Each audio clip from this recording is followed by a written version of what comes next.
ఆటమే తప్ప చంద్రబాబు గారి విజన్ డాక్యుమెంట్లో ఏమీ లేదు, డొల్లతనమే అంటూ జగన్మోహన్ రెడ్డి చేసిన కామెంట్ అయితే బాగా వైరల్ అవుతుంది. అయితే ఓకే, అంత ఆర్భాటమే హడావుడి అనకపోతే విజన్ డాక్యుమెంట్ అద్భుతం అని అనరు కదా.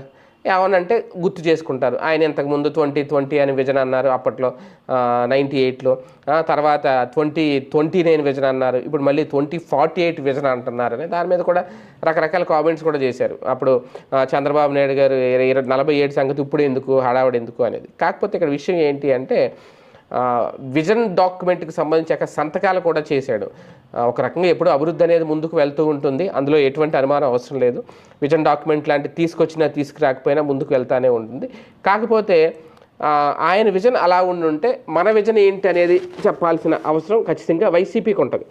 వైసీపీ విజన్ ఏంటి అనేది, ఏ పార్టీకి సంబంధించి ఆ పార్టీ. అసలు నేను విజనే చెప్పను అని అనుకుంటే మొన్న అలాగే అయింది. 2024 ఎన్నికల్లో ఓడిపోవడానికి